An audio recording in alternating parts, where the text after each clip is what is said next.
வணக்கம். வாழ்க வளமுடன் முத்து ஐயா.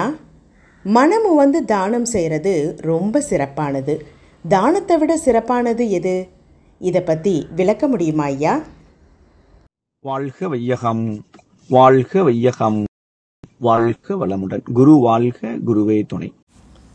ஈதல் இசைபட வாழ்தல் அது வல்லது ஊதியம் இல்லை உயிர்க்கு. இது வள்ளுவருடைய வாக்கு. ஒருவன் புகழ் உச்சியினை அடைய பல்வேறு காரணங்கள் இருக்கலாம். அவன் படித்த படிப்பினாலோ செல்வத்தினாலோ தன் துறையில் செய்த சாதனைகளினாலோ புகழ் அடையலாம். ஆனால் அந்த எல்லா புகழையும் விட எளியவருக்கு இசைப்பட, அதாவது பொருந்துகிற மாதிரி உதவி செய்து அதன் மூலம் அடையும் புகழே மேன்மையானது, உயிருக்கு கொடுக்கிற ஊதியம் இதுவே என்று வள்ளுவர் குறிப்பிட்டிருக்கிறார். இதில் ஈகை எவ்வளவு சிறப்பு வாய்ந்தது என்று புகழ் என்ற அதிகாரத்தில் வள்ளுவர் சொல்லியிருக்கிறார். இவ்வளவு சிறப்பு வாய்ந்த ஈதலை விட சிறப்பானது எது என்பதுதான் கேள்வி. அவசியம் பதில் தெரிந்திருக்க வேண்டிய ஒரு கேள்வி. இதற்கும் வள்ளுவர் பதில் கூறியிருக்கிறார். அகன் அமர்ந்து ஈதலின் நன்றே முகன் அமர்ந்து இன்சொலன் ஆகப் பெறின்.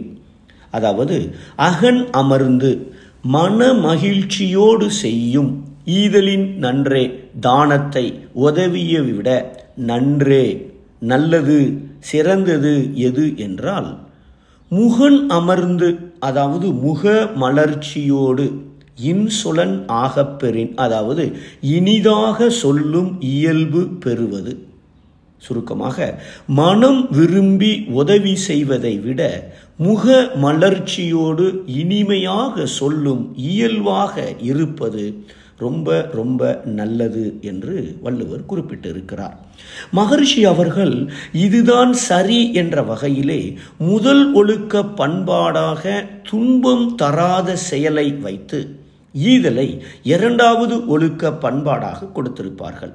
புறப்படலையா இன்னும் என அதிகாரத்துடன் கேட்பதையை விட முக மலர்ச்சியோடு புறப்பட்டாச்சாமா என கேட்பது நல்லதுதான்.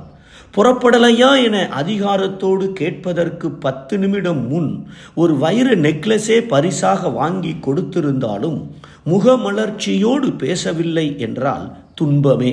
ஆகவே உதவி செய்வதை விட நல்லது முகமலர்ச்சியோடு பேசுவது என்பது அதனுடைய பொருள். மகரிஷி அவர்கள் இன்னும் ஒரு படி மேலே போய் மனிதன் என்றாலேயே மனம் பிளஸ் இதம், மனதை இதமாக இனிமையாக வைத்துக்கொண்டு எண்ணுவது, பேசுவது, செயல்படுவது என்று கூறியிருப்பார்கள். அதற்காக நாம் மனம் உவர்ந்து புண்ணியம், உதவி, தானம் செய்வது தப்பு அல்ல. அது கொண்டு வந்த பாவத்தை தொண்டு செய்தே போக்க வேண்டும் என்பதை நாம் மறந்துவிடக்கூடாது. புண்ணியம் கூட கூட கொண்டு வந்த பாவத்தின் வீரியத்தையும் நாம் குறைத்து கொண்டே இருக்கலாம்.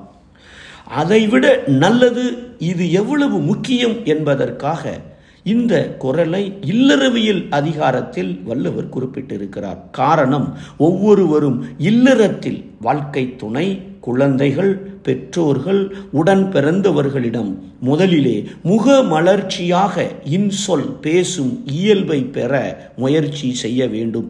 அதுவே ஈகையை விட நல்லது என்பதை உணர்ந்து எவ்வளவு முக்கியம் என்பதை நாம் மறவாமல் நினைவில் வைத்துக்கொண்டு முக மலர்ச்சியோடு இன்சொல்லுக்கு முக்கியம் கொடுத்து வாழ முயற்சி செய்வோம். நன்றி.